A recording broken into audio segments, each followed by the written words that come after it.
Imagine for a minute that you've decided to go out and have dinner. It is Friday night, you want to take your spouse out on a date. So you get in the car, you drive there, you arrive at the restaurant, and it looks awesome. You find a great place to park, you walk in, you are immediately hit with the aroma. Smells great, you're excited. The host takes you to your table, you get to your table, your waiter comes up, hands you 2 menus, you open the menu, all your favorite stuff is there. You are pumped. And the waiter says, "Excuse me, sir or ma'am, probably not a big deal, but I feel I should let you know that if you eat one of our meals, there is an 89% chance you get food poisoning and it is going to be rough." You don't eat that meal, do you? Well, I want to talk about counteroffers for a minute. Did you know that if you accept a counteroffer, there is an 89% chance within 6 months you either leave voluntarily or you are fired? Well, there is. That's the stat. That's the truth. Let's talk about counteroffers today. Let's go. Hi, this is Ben White from Ben Talks Talent.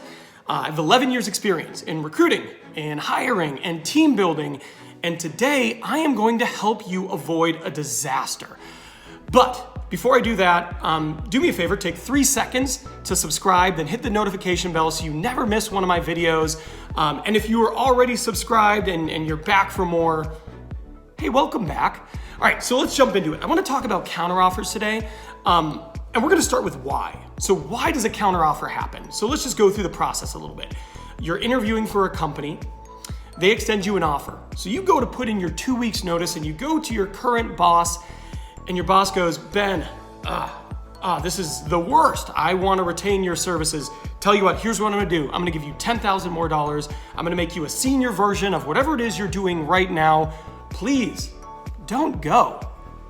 Right, so that's what happens. Why did that happen? Did that happen because your boss suddenly values you more? No. Counteroffers occur out of desperation, right? You are filling a business need right now. If your job was not important to your company, it would not exist. So when you tell them, "Hey, I'm leaving," not only is it, "Oh, I'm losing a good person," but it's also like the reality of me filling this role within the next 8 weeks is slim. So I'm going to have 2 months in which my business is disrupted in a very negative way. How do I solve this problem? And that comes, that's where the counteroffer comes in. So that's the why. Now, the funniest thing about counteroffers is because, I've been in this business for 11 years and I've talked to people who have accepted counteroffers, people who have said, "No, I'm not doing a counteroffer." I myself have left several jobs in which I've gotten counteroffers. I've always said no. But the funniest thing happens. Everyone thinks they're that 11%.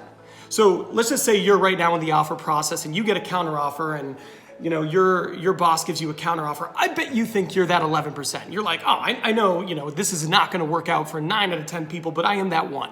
So it's such a funny phenomenon because most people I talk to think they're going to be that 11%. But the reality is only 1 in 10 of you is gonna be that person. So that's a very normal way to think, but it is most of the time just absolutely wrong.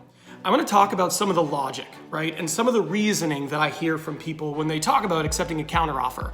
So the first one is "Ben, you've got it all wrong. It's that they appreciate me and they don't want to lose me. It's not about the business function. It's that they love me personally." Okay, I get that. But I want you to think about this. Think about the last 365 days.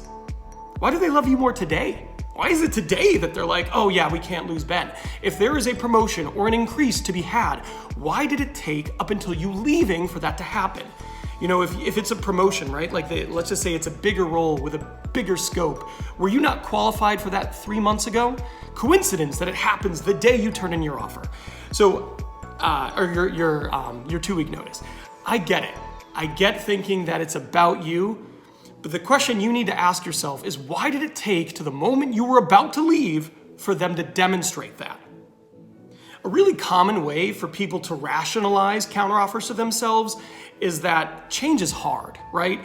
And when you go to a new job, it is exciting, but there's also a daunting aspect of it because you're going to be around new people. You'll be doing new things. There's a chance you go there and it doesn't live up to expectations.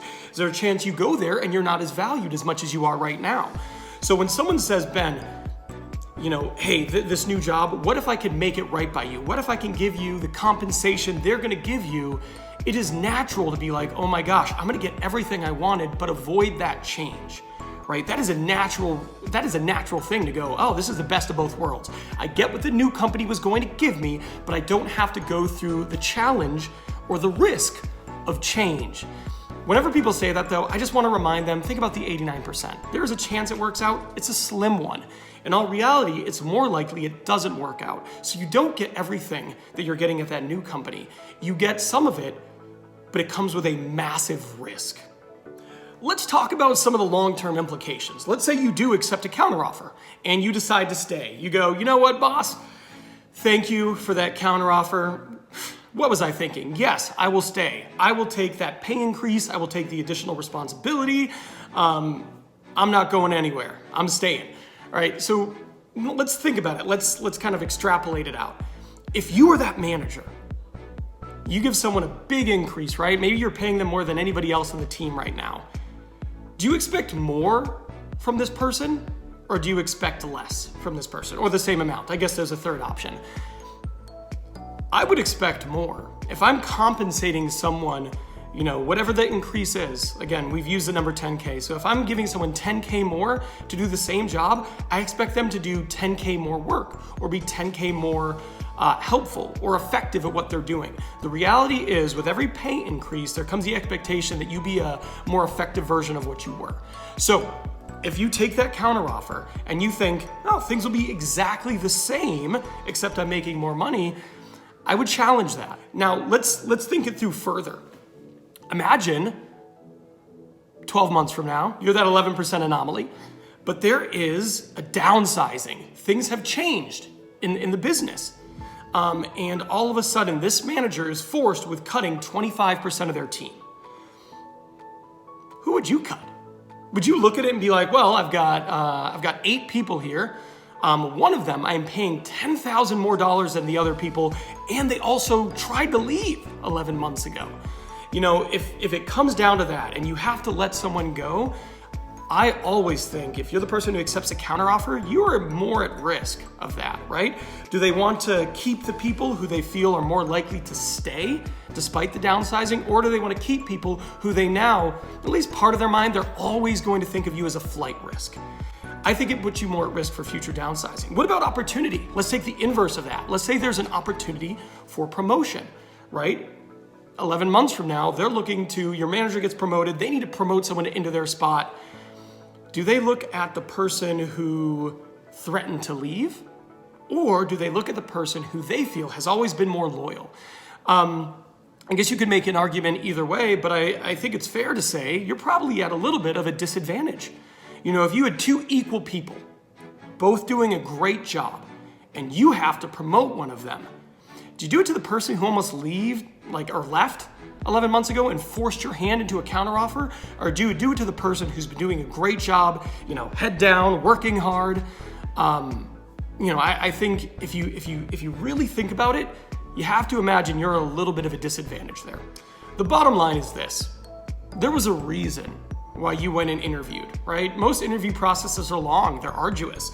You know, you have to talk to a recruiter, talk to an HR person, talk to the hiring manager, maybe do a panel interview. You got to do a background check. You know, that you've got to, you know, call your references, and your references have to talk to people. It is a lot of work. I assume you didn't do that because you're a masochist, right? You didn't do that because it was fun. You did that because you had reasons to explore elsewhere. Getting a counteroffer doesn't change those reasons most of the time.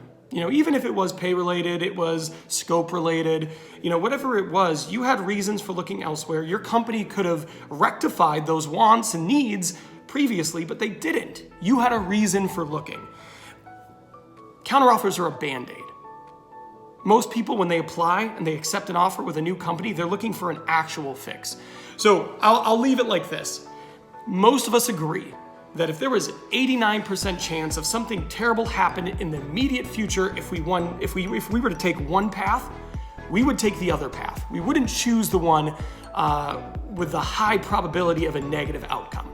So there it is. I hope that helps. Anytime you get a counteroffer, watch this video. If you have a friend who has gotten a counteroffer, they're thinking about accepting it, send them this video. It is a bad idea. Good luck in your next interview. You've got this.